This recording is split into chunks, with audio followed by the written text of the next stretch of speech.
जो हम सुनते हैं उसका चिंतन होता है, जो चिंतन होता है वही क्रिया होती, जो क्रिया होती उसी का परिणाम होता है। कानों को बहुत संभाल के रखें, सुनने मात्र से हमारे अंदर चिंतन बनता है। कठोर शब्द, निंदनीय शब्द, प्रापंचिक शब्द, विषयाकर्षण भरे शब्द, विषयाकर्षण भरे गाने, विषयाकर्षण भरे आकर्षण, ऐसा जो चित्त को क्षुब्ध करके विषय में लगा दे, बिल्कुल नहीं सुनना चाहिए।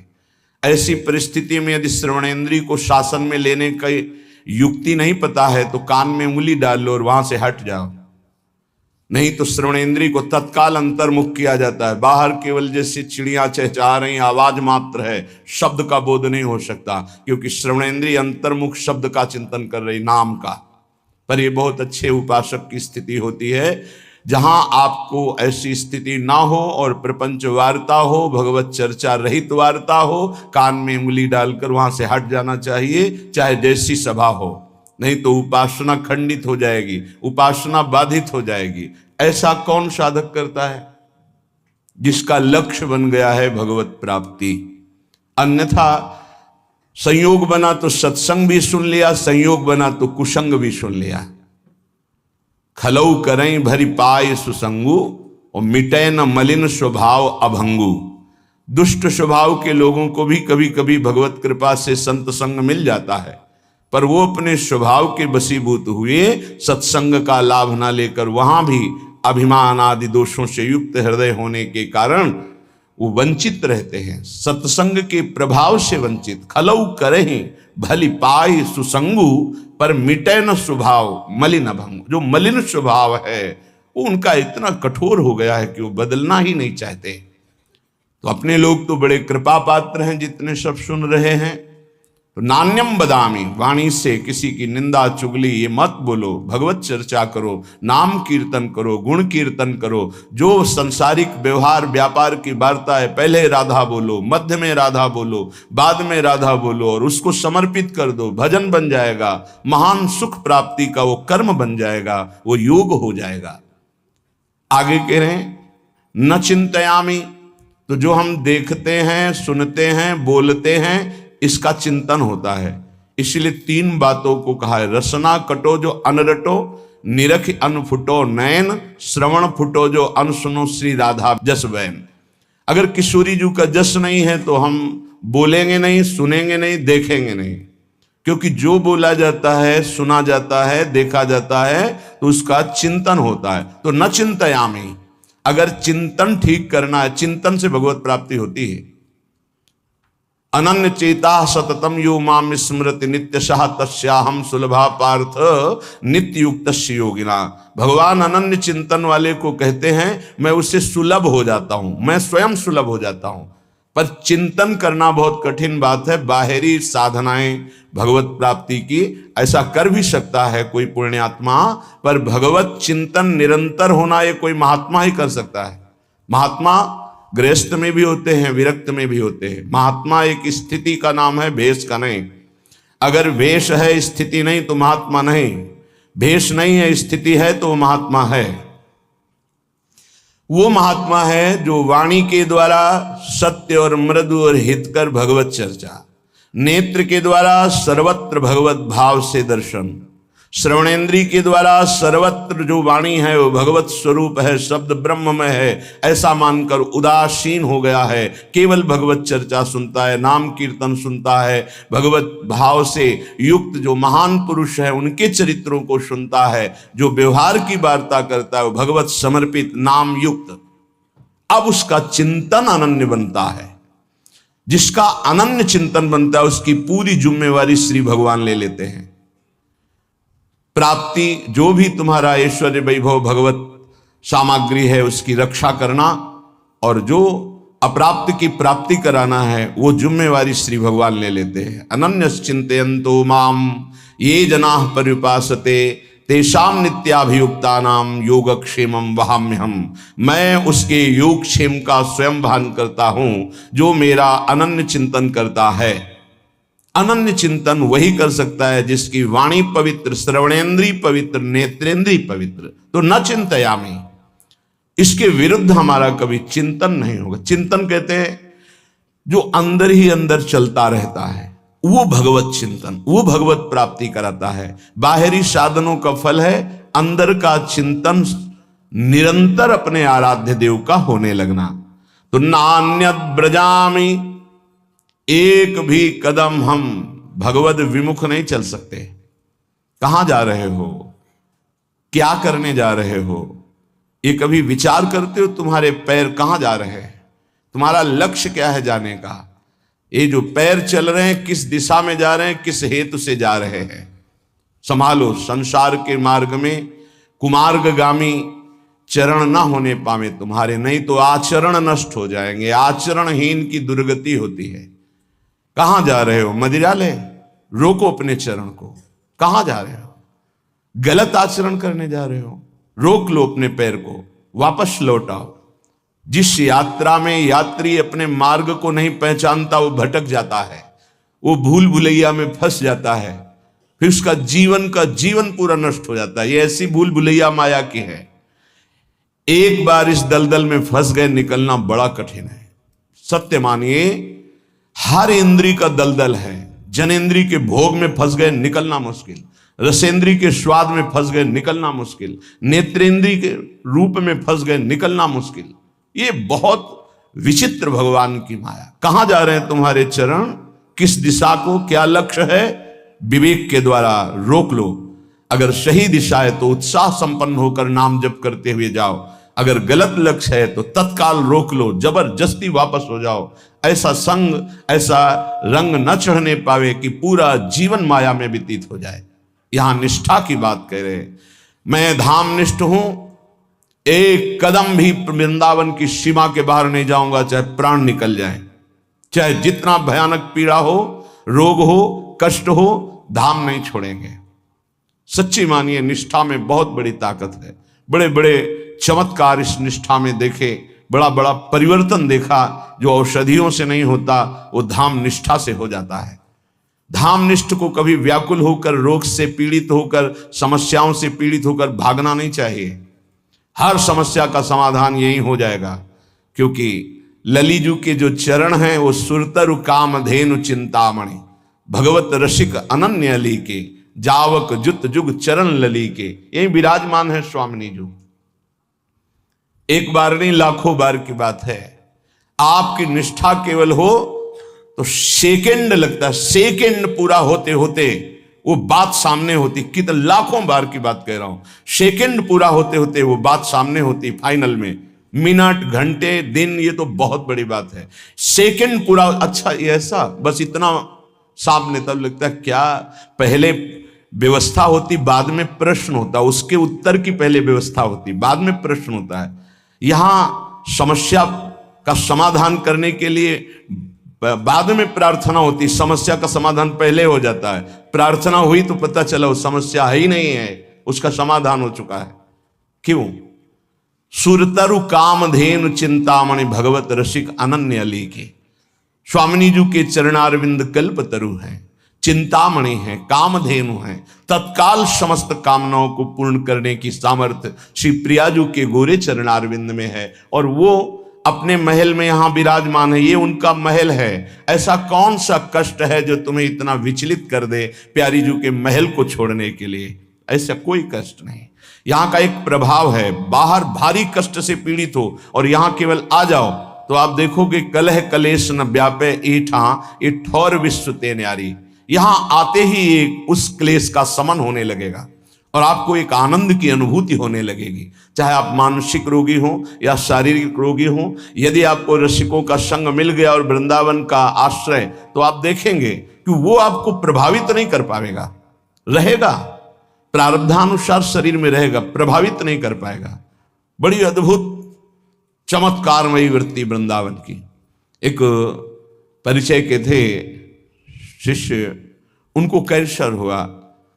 फिर उन्होंने सूचना दी कि बहुत भयानक स्थिति है, किसी भी तरह अब हम बचने वाले नहीं। जब ये सुना, उससे प्रार्थना की कि अगर आपकी थोड़ी भी श्रद्धा है तो चाहे जैसी परिस्थिति हो वृंदावन आ जाइए, बस एक बार आ जाइए आप। उसने कहा ऐसी समस्याओं में अस्पताल में भर्ती हैं ये। उनके पुत्र ने कहा आने लायक तो है ही नहीं, तुमका जाना तो है ही, फिर आ क्यों नहीं सकते? तुम जैसे बने। तो यहाँ एक बैठे हुए संत भगवान, वो उनको बहुत सपोर्ट किए, वो आए। ये जो सामने है वेदांत, भक्ति वेदांत, इसमें भर्ती हुए। शाम के हितधाम में रहते थे, शाम के वहां गए, बहुत ही कष्ट, रो पड़े। उन्होंने कहा भयानक कष्ट है, राधा राधा राधा राधा। श्री जी का प्रताप, उन्होंने कहा हटाइए, सब हटाइए हमारे शरीर से, बस हटा दीजिए जो मैं कह रहा हूं। एकदम आवेश आया, सब हटवा दिया, काम हो गया। राधा राधा चल दिए। बाहर निकल के आए, थोड़ी देर बाद पता चला वो श्री जी के पास गए, तो उनके पुत्र बता रहे थे उस समय से कुछ नहीं, वो जो उनके यंत्र सब लगे हुए थे, वो कहा मेरा कोई कष्ट नहीं, अब मुझे श्री जी बुला रहे, मैं जा रहा हूं, चले गए। न जाने कितने दिन भोगना पड़ता, न जाने कौन कौन से प्रारब्ध उदित हो जाते हैं जीव के अंतर्गत। विश्वास कीजिए, धाम, नाम और भगवत प्रेमी महात्माओं का आश्रय ये बड़े बड़े प्रारब्धों को नष्ट कर देता है। वो अपने शरीर में प्रारब्ध लेकर भोग सकते हैं, लेकिन वो प्रारब्ध को नष्ट करने की अपार सामर्थ्य रखते हैं धाम प्रेमी, नाम प्रेमी, प्रियालाल के चरणारविंद के अनुरागी जन। तो नान्यत ब्रजामि, कुछ भी हो जाए, जिसने ये नियम ले लिया, अनंत जन्मों के पाप भस्म हो जाते हैं, उससे भगवत प्राप्ति हो जाती है। इस रज का अद्भुत प्रभाव। ना भजामि ना चाश्रयामि, अब मुझे कोई कितना भटकाना चाहे, मैं प्रिया प्रीतम के सिवा और किसी का भजन नहीं कर सकता। ये निष्ठा होनी चाहिए। अपने गुरुदेव इष्ट देव में जिसकी निष्ठा नहीं है, कुछ भी कर ले, हाथ कुछ नहीं लगता। ये माया है, बड़ी प्रचंड और प्रबल है, एक क्षण में तुम्हारा जितना सुकृत है सब लूट लेती है। गुरु कृपा पात्र हरि प्रियाजू के चरणारविंद की निष्ठा तो माया कोई है ही नहीं। मां माने नहीं या माने जो, जिसकी सत्ता ही नहीं उसका नाम माया है। न चाश्रयामी, भूल से भी किसी का अन्य का आश्रय हम नहीं ले सकते। अंदर से देख लीजिए, भूल कर भी प्रियालाल का आश्रय नहीं, और सब आश्रय हैं। बैंक बैलेंस का आश्रय, व्यक्ति का आश्रय, पदाधिकारी का आश्रय, शरीर का आश्रय, संबंधियों का आश्रय, नाना प्रकार के आश्रय हैं, लेकिन प्रियालाल का आश्रय नहीं। एक आश्रय दृढ़ हो जाए और सब आश्रय छूट जाए तो अभी भगवत प्राप्ति हो जाए, अभी इसी क्षण प्रियालाल का साक्षात्कार हो जाए। आश्रय में कमी रहती है। वो पता तब चलता है जब सुख या भारी दुख की संयोग वृत्ति होती। भारी सुख मिला, मैंने किया ऐसा ऐसा तो मुझे मिला, या अमुक ने सहयोग किया ऐसा, वो प्रियालाल को नहीं देख पाता।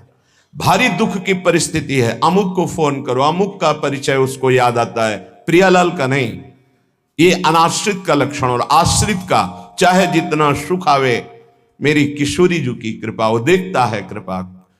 चाहे जितना दुख आवे, वो उसमें भी उनका विधान देखता है। मेरी लाडली जो कोई मंगल विधान कर रही, उसका कहीं किसी और की तरफ अंदर से वृत्ति नहीं जाएगी।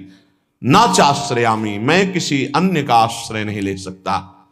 पश्यामि जागृति तथा स्वप्ने भी नान्यत, आहा, अन्य किसी का न जागृत में न स्वप्न में।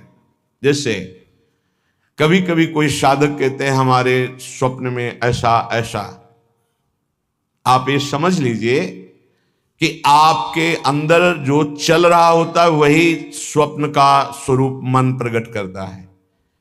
यदि आपके अंदर वासनात्मक स्वप्न आ रहे हैं तो आप वासना का चिंतन करते हैं, वासना का ही आश्रय लिए हैं, आप प्रभु का आश्रय नहीं लिए।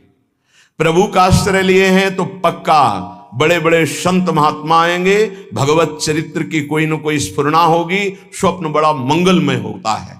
कभी गंदे स्वप्न आ ही नहीं सकते। जब तक गंदे स्वप्न आते हैं तो जागृत अवस्था में कुछ गंदगी आप बटोरते हैं, वो क्रिया के द्वारा हो या चिंतन के द्वारा हो। यदि जागृत का आप पूर्ण रूप से पावन समय व्यतीत करते हैं तो स्वप्नावस्था अपने आप मंगलमयी हो जाएगी। ये स्थिति पहचानी जाती है साधक की कि किस कोटि का साधक है। स्वप्न गंदे कभी नहीं आ सकते, और स्वप्न आने का समय ही नहीं रहता। बहुत कम निद्रा के लिए समय दिया जाता है, तो उस समय जो होता है वो भागवतिक स्वप्न आएंगे या कोई आदेश होगा, संकेत होगा, अन्यथा नहीं। जागृत स्वप्न सुसुप्ति स्फुरत में राधा पदाब्ज छटा। यहां श्रीपाद कह रहे पश्यामि जागृति तथा स्वप्ने भी नान्यत, ना जागृत में ना स्वप्न में किंचन मात्र किसी अन्य का चिंतन, अन्य का आश्रय नहीं। स्वप्न गंदा, चिंतन आपका गंदा है, इसलिए आया है। उसे नकारिए नहीं, स्वीकार कीजिए और चिंतन को बदलिए। नहीं, जो स्वप्न है वो प्रमाणित करता है आपकी स्थिति क्या है। जैसे संसारिक लोगों के ऐसे ही कल्पनात्मक वृत्तियां वो पकड़ नहीं पाते, वही सब उसको स्वप्न में दिखाई देता है।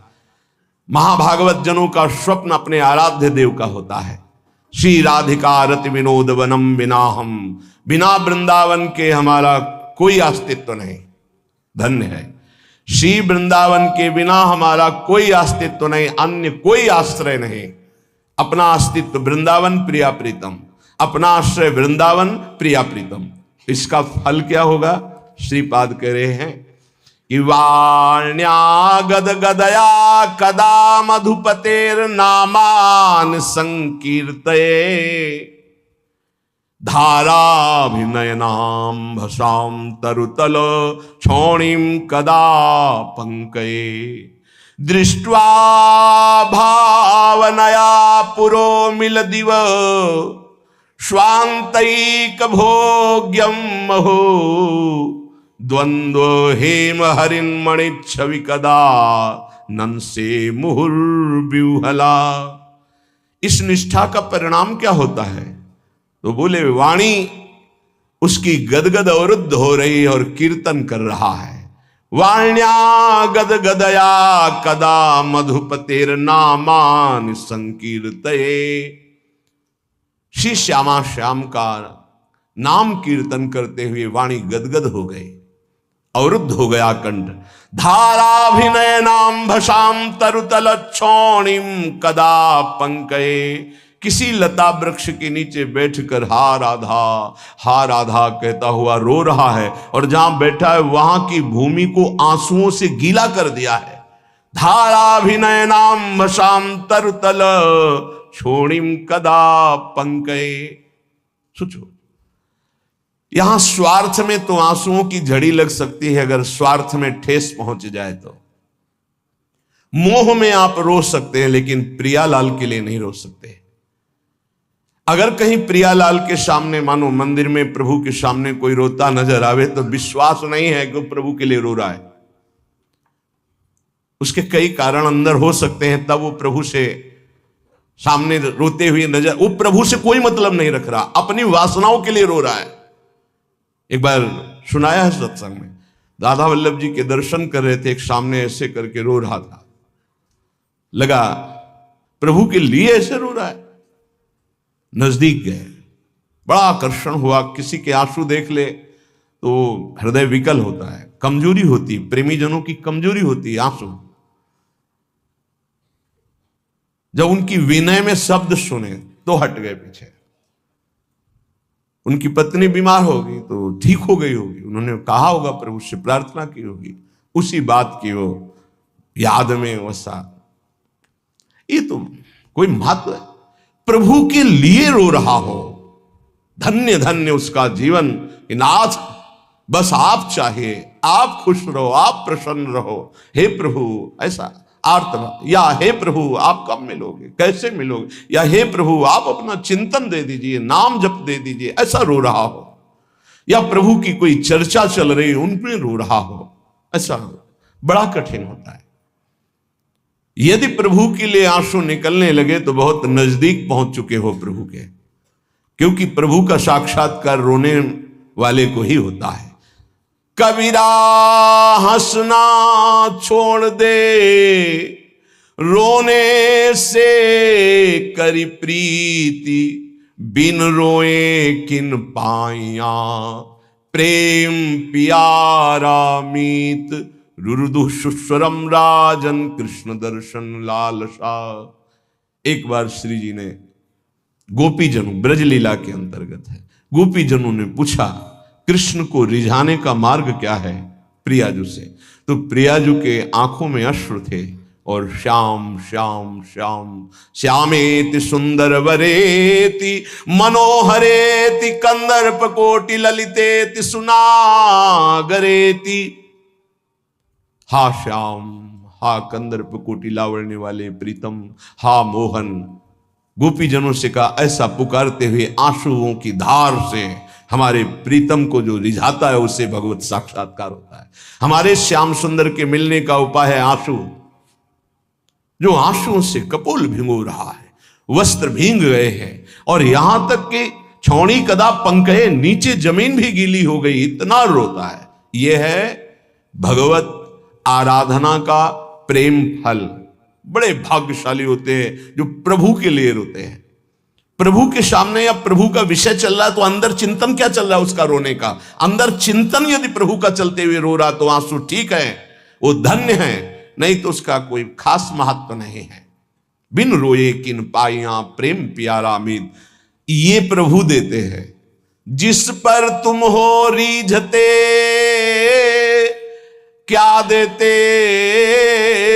यदुबीर, रोना शिशकना तड़पना आहों की जागीर। जिस पर हे श्री कृष्ण तुम प्रसन्न होते हो क्या देते हो? बोले ये देता हूं, रोना तड़पना शिशकना आहों की जागीर। हा कृष्ण, हा कमल नयन, हा अरविंदाक्ष, हा मदन मोहन, हा प्रियाजू। और वो रो रहा है एकांत देश में। दृष्ट्वा भावनया पूरो मिलिदिव स्वांतैक भोग्यम महो। ये तब आता है जब नाम में प्रीति हो जाती है। नाम एक कल्पतरु है। विश्वास मानो जब नाम की बात आती है तो जबान रुक जाती है कि बस सर्वतो भावेन, लोक परलोक का समस्त मंगल इसी नाम से होता है। गोस्वामी श्री तुलसीदास जी महाराज ये ऐसे जीवन के मित्र हैं कि बचपन से लेकर आज तक ये सदैव अपना अधिकार बनाए हुए हैं। बचपन हनुमान चालीसा से लेकर रामचरित मानस, विनय पत्रिका, आज तक, बचपन से आज तक गोस्वामी जी कृपा करके साथ बने हुए हैं, आज तक साथ बने हुए हैं।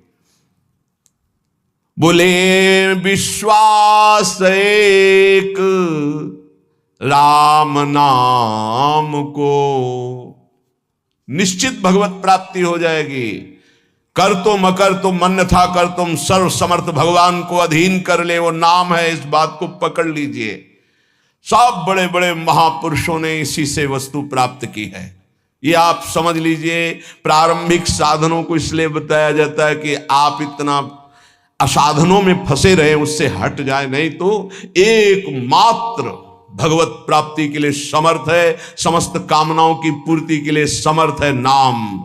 विश्वास एक राम नाम को, मानत नहीं परतीति अनत सोई स्वभाव मन बाम को। विश्वास एक राम नाम को। पूरे जीवन में जो साधना हुई उसका फल ये हुआ कि नाम में विश्वास हो गया कि जो कुछ है वो सब राधा राधा राधा। सच्ची कहते हैं। कल संत जन भी थे तो यही कहा कि ऐसा ना समझो कि किसी साधन का परिचय नहीं या किसी साधन को किया नहीं, लेकिन उस सब साधन का फल आया है हृदय में। वो चीख चीख के कह रहे हैं कि राधा राधा पकड़ लो पकड़ लो। जो सौभाग्यशाली होगा वो पकड़ लेगा, नहीं तो नहीं पकड़ पाएगा। पक्का समझ लीजिए पूरे जीवन का सार। गोस्वामी जी कह रहे मैं भगवान शंकर को साक्षी करके कहता हूं, मेरी जबान गल जाए यदि रा और मां के सिवा, मैं जरा भी झूठ बोल रहा हूं, ये मेरे माई बाप है, इसी से मुझे सब कुछ प्राप्त हुआ है। परम भगवदाकार वृत्ति में स्थित महापुरुष। एक बार अकबर ने सुना गोस्वामी तुलसीदास जी की महिमा, तो कितना भी वो राजमद तो होता ही है, बुलाओ उनको और हमारी सभा में आकर चमत्कार दिखाएं। संतों ने सदैव इसलिए इन बादशाहों की आज्ञाओं का आदर किया है कि अगर नहीं जाएंगे तो कहीं ऐसा ना हो कि विपरीत भाव करके कुछ ऐसा आदेश कर दे जिससे भजन साधन करने वालों को भारी विघ्न पड़ जाए। मति है, राजमद है, कहीं उल्टा आदेश ना हो जाए, अपने लिए नहीं, अपने धर्म में चलने वालों के लिए। गोस्वामी जी गए, उसने कहा, दिल्ली में था उस समय, उसने कहा कि कोई चमत्कार दिखाओ, आप सिद्ध हिंदू फकीर हो, कोई चमत्कार। उन्होंने कहा, मैं तो राम राम राम, इससे ज्यादा कोई चमत्कार ही नहीं आता है। फिर कहा, आप कोई चमत्कार दिखाइए, आप सिद्ध फकीर हैं तो कोई चमत्कार दिखाइए। उन्होंने कहा, हाथ जोड़ के कहता हूं मुझे कोई चमत्कार नहीं आता, मैं तो सिर्फ राम राम राम यही जपता हूं। बोले, आप जान रहे हो किससे बात कर रहे हो? हाँ, आप बादशाह हैं। बोले, आपको दंड भी दे सकते हैं? तो बोले, दे सकते हैं, बस राम राम, इससे आगे मैं जानता ही नहीं कोई चमत्कार। बंद कर दो उन्हें, जेल में बंद कर दो। वो ये परीक्षा करता था, जब सिद्ध चमत्कार कोई निकल आता था तो घुटने टेकता था, अन्यथा बादशाह तो था ही। बड़े बड़े संतों को बुलाया है और उनसे चमत्कार की बातें कही। गोस्वामी जी को जब जेल में बंद किया तो उन्होंने हठीले हनुमान जी का स्मरण किया कि देखो भाई, हमें तो कोई चमत्कार आता नहीं महाराज, आप जानते हो, वो आपके हम दास हैं, और स्वामी की बेइज्जती आपको भी पसंद नहीं आएगी। सब कहते हैं कि गोस्वामी सियाराम का दास है और आप भी सियाराम के दास हैं महाराज, अब आप देख लीजिए, करोड़ों असंख्यों न जाने कहां से बानर प्रकट हुआ कि ऐसे एक एक कंगूरा पकड़ करके बिल्डिंग को उखाड़ उखाड़ के फिर विध्वंस शुरू हो गया। हनुमान जी महाराज का आदेश, अष्ट सिद्धि नौ निधि के दाता हैं, ऐसा जानकी जी ने वरदान दिया था। देर नहीं लगा, हाहाकार मच गया पूरी दिल्ली में। बादशाह से कहा, चमत्कार शुरू महाराज, आपके जितने भी अंगरक्षक सैनिक जो सम्महल के उठा उठा के पटक रहे हैं बानर, और न जाने कितने कंगूरे गिरा दिए हैं, बिल्डिंगें विध्वंस हो रही, मना लो महात्मा को, नहीं कुछ ही मिनट में पूरी दिल्ली को भी ध्वंस कर देंगे, आपके जितने महल हैं। तुलसीदास जी के चरणों में गए, प्रणाम के बोले, पहले चमत्कार दिखा दे। बोले, अभी कह रहा हूं, कोई मेरा चमत्कार नहीं, हम सिर्फ राम राम जानते हैं। ताज उतार के रख के चरणों में बड़े सम्मान से विदा, केवल नाम विश्वास एक राम नाम को। एक ऐसे महापुरुष हैं गोस्वामी तुलसीदास जी, हृदय से कहता हूं, जो प्रेम में, ज्ञान में, वैराग्य में, योग में सबसे बढ़े चढ़े हैं। किसी भी विषय को देख लो, रामचरितमानस में सरल भाषा में ज्ञान, वैराग्य, भक्ति, दैन्यता, योग, बोध सब विराजमान है। बड़े अद्भुत महापुरुष, दैन्यता की तो मूर्ति और ज्ञान के समुद्र है, और वैराग्य की चरम सीमा है, चरम सीमा। और अनुराग का तो कहना ही क्या है, कह रहे मानत नहीं परतीति, ये कोई विश्वास नहीं कर पा रहा नाम पर। एक माया का ऐसा प्रभाव है, क्योंकि नाम पे विश्वास हो गया, काम बन गया। जितने महाभागवत भक्तों के चरित्र हैं आप पढ़ कर देख लीजिए, सब नाम प्रेमी पाए गए। और जहां नाम नहीं है तो वहां देखा है सब साधन करने पर भी प्रमाण है, एक नहीं लाखों प्रमाण ऐसे मिले हैं। कल भी आपको बताया था, ऐसे आए, बहुत सुंदर साधन चल रहा है, लेकिन उनका प्रश्न था, मेरा मन चंचल और अशांत है। बस सरल भाषा में समझ लीजिए, एक उदाहरण दे चुके हैं सत्संग में कई बार, कि एक संत ने प्रेत सिद्ध किया, गुरु प्रदत्त मंत्र से प्रेत प्रकट हुआ और कहा कि हमें काम बताओ, नहीं हम उठा के पटक देंगे। तो जहां काम बताते चट कर देता वो, अब काम बताओ, नहीं उठा के पटक देंगे। वो परेशान हुए, बोले 2 मिनट तुम इस काम को बराबर करते रहो, मैं आ रहा हूं। गुरु जी के पास गए, बोले तो आफत हो गया। वो कह रहा काम बताओ, नहीं तो उठा के पटक देंगे। तो वो काम बताओ, पटकने का नंबर कैसे आएगा, एक खंबा गाड़ दो, उससे कहो चढ़ो उतरो, जब और काम होगा तो बताएंगे इसी में चढ़ो उतरो। हाँ, तो जानते हो प्रेत कौन है? मन। अगर इसको काम में नहीं लगाया तो उठा के पटक देगा किसी विषय में ले जाके। क्या करो, नाम का खंबा गाड़ दो, राधा राधा राधा चढ़ो उतरो, राधा राधा राधा, जब कोई काम होगा तो बताएंगे राधा राधा राधा, सिद्ध हो जाओगे। नहीं उठा के पटक देगा काम में, क्रोध में, लोभ में, मोह में, मद में, मत्सर में। इसके बहुत तरीके हैं, समझ ही नहीं पाएगा। बाद में समझ में आता है कि गिर गए, गिरते समय समझ में ही नहीं आता गिरते हैं। ऐसा विचित्र इसका आकर्षण है मन का। तो मानत नहीं प्रतीत अनत ऐसोई स्वभाव मन बाम को। ये विरुद्ध चलता है, शास्त्र विरुद्ध चलता है, गुरु के विरुद्ध चलता है, मन के विरुद्ध चलता है। बड़ा विचित्र खेल है। जैसे आप खिड़की से देख रहे हो, नीचे वाला देख ना पा रहा हो कि तुम्हें देख रहे, ऐसे गुरुदेव सबको देखते रहते हैं, हर दृश्य को देखते रहते हैं। गुरुदेव कौन है? प्रभु है, प्रियालाल ही है, वो सब देखते रहते हैं। आपको लग रहा है मुझे कोई नहीं देख रहा, वो देख रहे हैं। ऐसो स्वभाव मन बाम को, हरि की गुलामी छोड़कर, हरि की दास्ता को छोड़कर, रुपये की, भोगों की, नाना प्रकार की वासना की गुलामी स्वीकार करता है, वो कभी गुरु का शिष्य नहीं हो सकता, गुरु का पट्टा नहीं हो सकता। गुरु मेहरबान, चेला पहलवान। यदि गुरु की कृपा है तो काम क्रोध लोभ मोह मद मत्सर धज्जियां उड़ाता है, वही उपासक है। जो घुटने टेक कर भोगों में बैलेंस बना के चलते हैं, वो गुरु कृपा पात्र नहीं होते। वो ऐसो ही स्वभाव मन बाम को, बाम विरुद्ध आचरण करना, मुंह छुपाते हैं, कहीं गुरु की दृष्टि न हो। वो देख रहे हैं, वो ऐसी जगह से देख रहे हैं जहां तुम्हारी दृष्टि नहीं हो, एक एक चाल देख रहे हैं। वो छुप के सोचता है कि मैं निकल गया, वो देख नहीं पाए, और तुम्हारा छुपना, तुम्हारा निकलना वो सब देख रहे थे, पर वो मुस्कुरा रहे थे। बेटा, ये तुम अपने आप को फंसा रहे हो, कहीं और कोई छल कपट नहीं कर रहे, अपने आप का नाश कर रहे हो। अगर तुम इस तरह से अपने जीवन को व्यतीत करने को ठाना था तो ये कंठी और तिलक, ये भगवत मार्ग क्यों स्वीकार किया था? खूब संसार में राग रंग में मगन, कौन किसको देखता है? यदि तुम्हारे ऊपर कृपा हुई है तो सही मार्ग का अनुसरण करो, विरुद्ध मार्ग क्यों स्वयं अपने हृदय में क्यों बैठाले हुए हो? स्वयं पतन के मार्ग में क्यों जा रहे हो?